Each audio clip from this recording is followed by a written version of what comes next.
Saudaraku seiman, dunia ini kita lalui, nikmati yang terbaik, tapi jangan sampai berlebihan.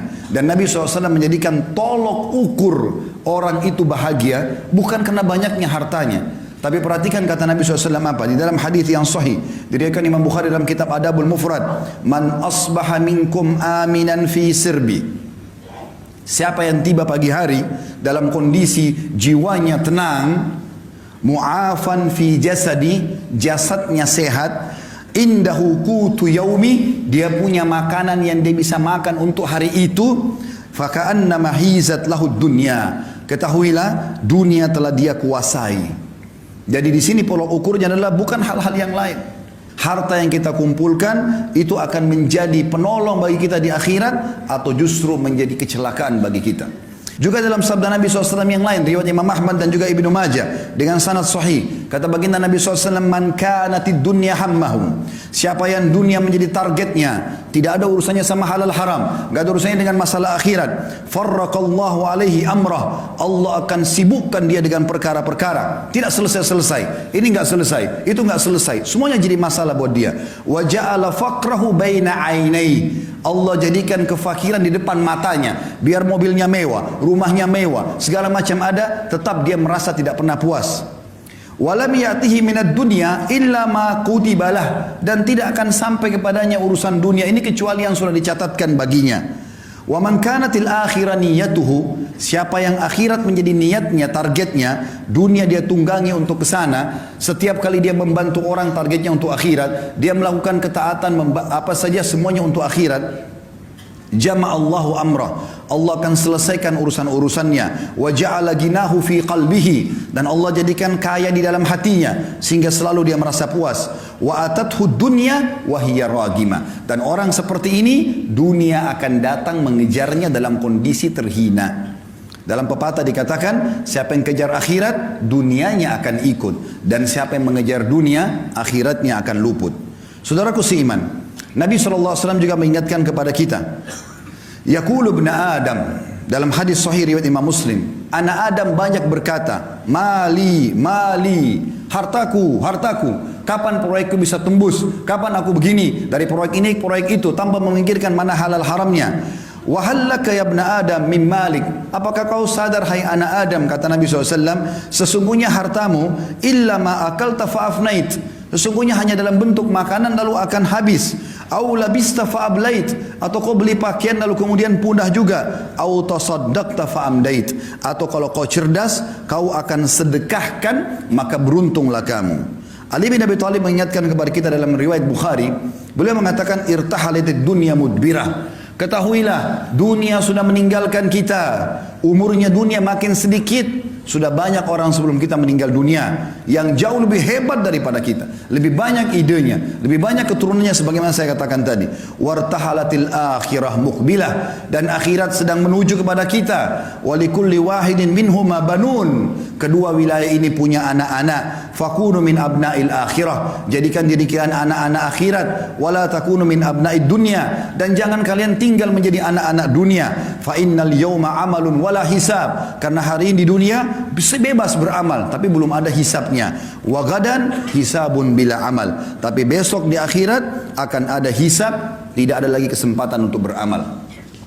Saudaraku seiman, di dalam hadis yang lain juga Nabi SAW mengatakan, kun fid dunya ka'annaka gharibun aw abiru sabil, jadikan dirimu di dunia ini seperti orang yang asing atau hanya sekedar lewat saja. Dalam riwayat lain, wa'udda nafsaka min ahlil kubur, dan selalu siapkan dirimu untuk menjadi penghuni kubur. Wa qala Ibnu Umar radhiyallahu anhuma, dan Abdullah bin Umar berkata dalam riwayat yang sama bersambung menanggapi hadis Nabi SAW, riwayat Bukhari, idza amsayta fala tantadhirus sabah, kalau kau tiba sore hari jangan tunggu pagi hari. Wa idza asbahta fala tantadhirul masa, kalau kau tiba pagi hari jangan tunggu sore hari. Wa khudh min sihhatika limaradik, maksimalkan masa sehatmu sebelum kamu sakit. Wa min hayatika limautik, dan selama hidupmu untuk persiapan matimu. Juga dalam hadis yang lain kata Nabi SAW, mali walid dunya, untuk apa saya mengejar dunia ini berlebihan. Ma'ana wad dunya, perumpamaan aku dengan dunia, kata Nabi SAW, innama mathali wa mathalud dunya kamathali rakibin dhalla tahta syajaratin thumma raha wa tarakaha. Sesungguhnya perumpamaan aku dengan dunia ini seperti seorang musafir yang kebetulan penat, capek, lalu kemudian dia pun duduk di sebuah pohon, kemudian dia akan pergi meninggalkan tempat tersebut. Ibaratnya ini bahasa saya, kalau kita seperti lagi safar dari Jakarta ke Surabaya naik bus, maka bus-bus itu mampir di rest area, di tempat istirahat. Maka ada orang yang cerdas, dia mampir sebentar lalu kemudian dia naik bus untuk melanjutkan ke tempat tujuannya. Tapi ada orang yang konyol, dia sengaja tinggal di situ, dia tidak ikut dengan busnya, maka terbengkalailah dia gara-gara tidak ikut dengan tunggangannya. Kita sedang menuju ke akhirat. Dan dunia ini kita boleh nikmatin. Seorang muslim dibolehkan makan yang enak. Karena Allah mengatakan halalan thayyiban. Halal boleh dan thayyib berkualitas. Bahkan kita dianjurkan menggabungkan antara keduanya. Kalau kita punya kemampuan, kita boleh makan yang halal dan kita boleh juga mencari yang thayyib. Bahkan kata sebagian ulama tafsir, andai saja ada makanan halal tapi tidak thayyib, seperti ayam halal, tapi dia sudah tidak thayyib karena rusak atau bangkai, tidak boleh dimakan. Seorang muslim disuruh cari kalau buah murni semua, tidak ada sedikit pun warnanya yang berubah. Itu namanya halal. Allah SWT suruh kita nikmati. Kita boleh menikmati punya kendaraan, punya pakaian, segala macam. Nabi SAW punya 11 rumah, karena beliau berpoligami. Setiap rumah punya pembantu di istri-istrinya. Setiap rumah ada untanya. Nabi SAW menikmati itu. Tapi selalu sebatas ini hanya akan dilalui, bukan sebuah target utama. Syekh Utsaimin rahimahullah mengatakan, perumpamaan orang dengan dunia ini seperti dia masuk ke WC. Dia selesaikan hajatnya, kemudian dia akan keluar, tidak akan tinggal lama di sana. Teman-teman sekalian, Allah sedang menjanjikan kita sesuatu yang besar di akhirat sana. Allah ciptakan kita manusia untuk menjadi anak-anak akhirat, bukan dunia. Jangan tinggal di sini. Kita akan kembali ke sana. Semuanya kita akan kembali. Kalau di dunia ini Anda pernah makan makanan enak, minum yang enak, pakai pakaian yang bagus, lalu mungkin Anda pernah melihat pemandangan yang indah, badan atau fisik yang sempurna, paras wajah yang tampan, apa saja kira-kira yang kira-kira membuat orang kagum di dunia, maka perhatikan apa kata Nabi SAW. Perhatikan semua itu teman-teman. Bayangkan sesuatu yang paling besar yang pernah Anda lihat. Orang yang sangat tampan, orang yang sangat cantik, orang yang sangat sempurna secara fisik, kaya raya, punya mobil mewah, rumahnya mewah, segala macam. Bayangkan itu dengan pertemukan dengan sabda Nabi SAW. Beliau mengatakan apa? Tentang target kita di sana, akhirat. Wallahi kata Nabi, dalam hadis riwayat Muslim, demi Allah, Nabi enggak pernah sumpah kecuali penting sekali. Beliau mengatakan, wallahi, mad dunya fil akhirah illa mathalu ma yaj'al ahadukum isba'u hadhihi fil yammi falyandur bima yarja.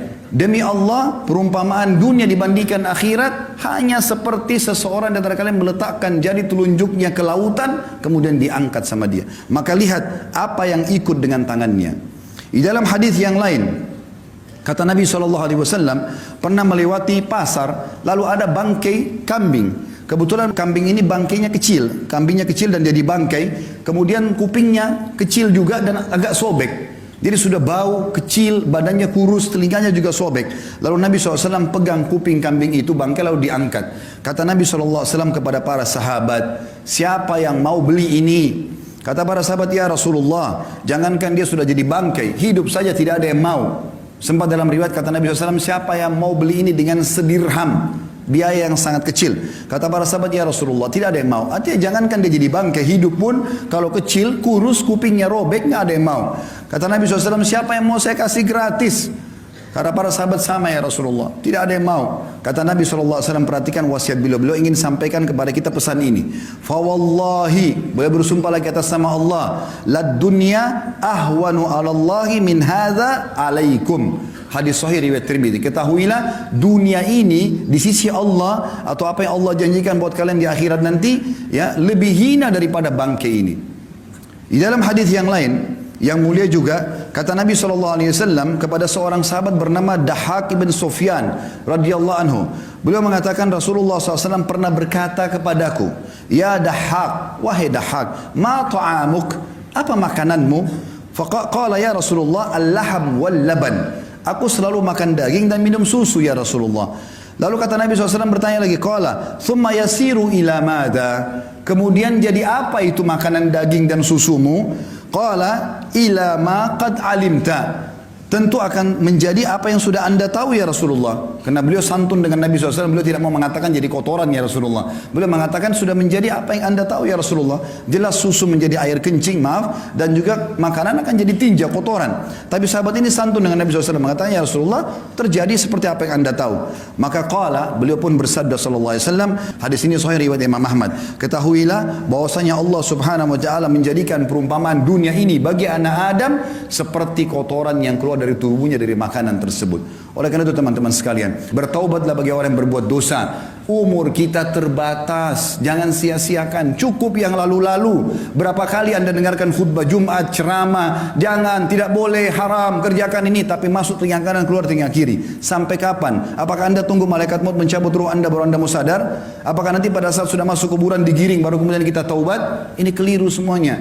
Peringatan yang datang, orang yang cerdas begitu sampai ke kupingnya, sampai ke hatinya, lalu dia bertaubat kembali kepada Allah Subhanahu wa taala. Kembali kepada Allah sebuah keindahan, taubat dari kesalahan. Kalau dulu kita sudah beramal saleh bersyukur, sekarang kita kerja yang terbaik. Kata Hasan Basri rahimahullah sebagai penutup, hai anak Adam, kau hanya seperti bilangan saja. Setiap tiba pagi hari, hilang satu bilanganmu. Maka kita makin dekat dengan kuburan kita. Ingat, pada saat kita meninggal teman-teman sekalian, tidak ada yang ikut dengan kita kecuali amal kita. Hadis Nabi SAW yang berbunyi, kalau anak Adam meninggal dunia, dalam hadis Bukhari Muslim, anak Adam meninggal dunia akan ikut ke kuburan tiga, keluarganya, hartanya, dan amalnya, dan akan pulang dua, hartanya dan keluarganya akan pulang. Secinta-cinta suami anda kepada anda, cinta-cinta anak kita kepada kita sebagai orang tua, tetap saja mereka tidak akan nginap di kuburan. 1 jam maksimal mereka tunggu di liang lahat, selebihnya mereka akan pulang. Istri kita bisa menikah sama orang lain, anak-anak kita akan sibuk dengan aktivitasnya, teman-teman kita cuma tetesin air mata sebentar lalu kemudian mereka kepada aktivitasnya kembali. Mobil mewah kita hanya bisa parkir di pagar kuburan. Dan yang tinggal, kata Nabi SAW, setelah pulang keluarga dan hartanya, tinggal bersama amalnya. Sholat yang selama ini kita kerjakan hanya buru-buru, sedekah yang selalu keluarnya cuma 1.000-2.000 rupiah, selalu perhitungan ini dan itu, selalu bermaksiat tidak sempat taubat, itu yang tinggal bersama kita. Dan ini berbahaya. Kalau kita tidak tentukan mulai sekarang, maka sampai kapan? Allahu a'lam.